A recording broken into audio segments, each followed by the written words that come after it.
ইসলামী স্বর্ণযুগ বলতে অষ্টম শতাব্দী থেকে চতুর্দশ শতাব্দী পর্যন্ত ইসলামের ইতিহাসে সাংস্কৃতিক, অর্থনৈতিক এবং বৈজ্ঞানিকভাবে সমৃদ্ধ হওয়ার সময়কালকে বোঝায়, যা 622 সালে মদিনায় প্রথম ইসলামী রাষ্ট্র প্রতিষ্ঠা ও ইসলামী শক্তি উত্থানের সময় থেকে শুরু হয় এবং 1258 সালে মঙ্গোলদের দ্বারা বাগদাদ অবরোধের মাধ্যমে শেষ হয়। এই সময়ে কবি, সাহিত্যিক, বিজ্ঞানী, প্রকৌশলী, পণ্ডিত, চিত্রকর, দার্শনিক, পর্যটক প্রমুখের ভূমিকা উল্লেখযোগ্য। তারা নিজ নিজ ক্ষেত্রে অসাধারণ পাণ্ডিত্য প্রদর্শন করে মানবজাতির ইতিহাসে নিজেদের নাম অমর করে রেখে গেছেন। সেই সাথে স্থায়ী করে গেছেন ইসলামী শাসন ব্যবস্থার সুনামও। কম্পাসের আজকের আলোচনার বিষয় ইসলামী স্বর্ণযুগ এবং ইসলামী স্বর্ণযুগের উত্থান এবং পতনের ইতিহাস।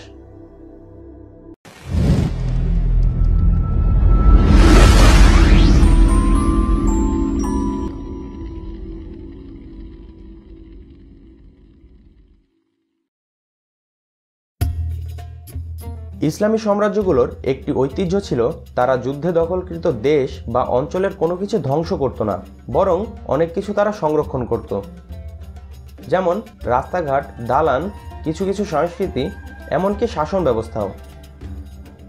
এর সাথেই তারা নিজেদের সাম্রাজ্যের অভ্যন্তর থেকে এবং অন্যান্য দেশ যেমন ভারত ও চীন থেকে জ্ঞানও সংরক্ষণ করত।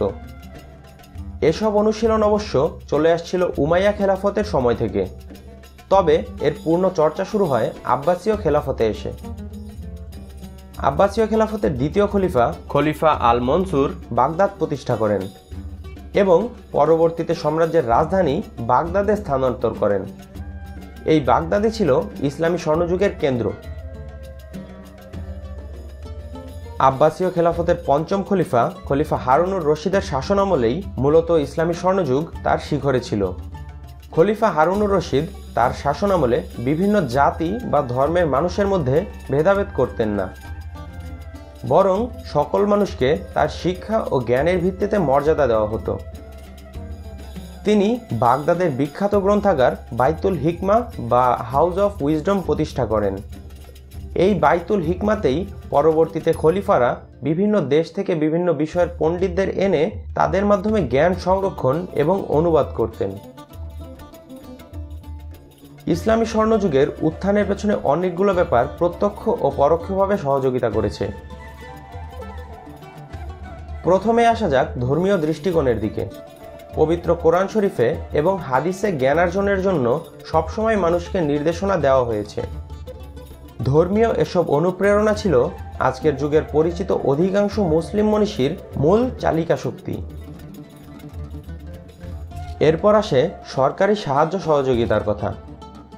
নিজেদের পরিবার পরিজনদের নিয়ে যাতে দুশ্চিন্তা করা না লাগে সেজন্য এসব কাজে নিয়োজিতদের জন্য উপযুক্ত পারিশ্রমিকের ব্যবস্থা করা হয়েছিল। স্থাপন করা হয়েছিল হাউস অফ উইজডমের মতো লাইব্রেরি, অনুবাদ কেন্দ্র ও একাডেমি। নতুন সংস্কৃতিকে গ্রহণ করার প্রচেষ্টার কথা অবশ্যই উল্লেখ করতে হবে। বিভিন্ন সময়ে যুদ্ধে জয়ের ফলে নতুন নতুন যেসব এলাকা মুসলিম সাম্রাজ্যের অন্তর্ভুক্ত হতো সেখানকার জ্ঞান বিজ্ঞান চর্চায় পরবর্তীতে মনোনিবেশ করতেন তারা। এছাড়া বিভিন্ন ভাষার জ্ঞানকে ধীরে ধীরে আরবি ভাষায় রূপান্তর ও কালক্রমে অন্য ভাষায় রূপান্তর করা হতো। উমাইয়াদ ও আব্বাসীয় খেলাফতের সময় খ্রিস্টান ও হিন্দু পণ্ডিতেরা আরব ইসলামিক সভ্যতায় উন্নতির গুরুত্বপূর্ণ অবদান রেখেছিলেন। সিরিয়াক ও ভারতীয় দার্শনিকদের অনেক কাজই পরবর্তীতে আরবিতে অনুবাদে সাহায্য করেছিলেন তারা। প্রযুক্তিগত উন্নতির কথা তো অবশ্যই বলা লাগবে। 751 খ্রিস্টাব্দে তালাশের যুদ্ধে বন্দী চাইনিজদের কাছ থেকে কাগজ তৈরির পদ্ধতি শিখে নেন মুসলিমরা। পরবর্তীতে এই প্রক্রিয়া আরও উন্নতি সাধন হয়েছিল।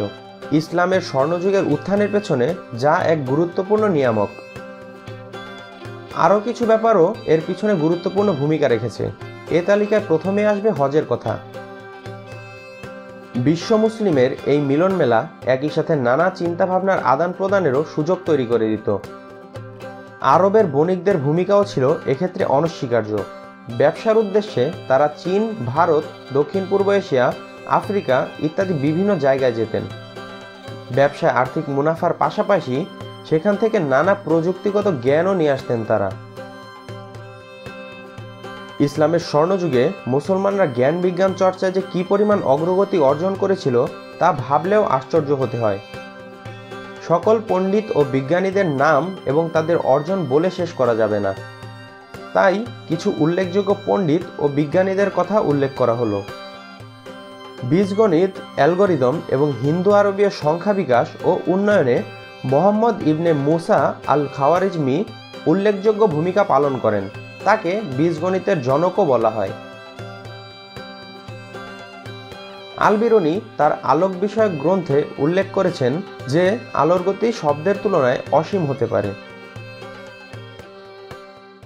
আবু ইউসুফ ইয়াকুব ইবনে ইসহাক আল কিন্দি আল কেমিরের মাধ্যমে সাধারণ ধাতুকে সোনায় রূপান্তর করতে পারতেন। আবুল কাসিম আল জাহরাউই হলেন 10ম শতকের একজন ডাক্তার। তাকে মাঝে মাঝে শল্য চিকিৎসকের জনকও বলা হয়। ইবনে সিনা 5 খণ্ডের চিকিৎসা বিজ্ঞানের উপর কানুন ফিত্তিব নামে বিশ্বকোষ রচনা করেন। এটি মুসলিম বিশ্বে এবং ইউরোপে 18 শতক পর্যন্ত প্রমাণ্য গ্রন্থ হিসেবে ব্যবহৃত হতো।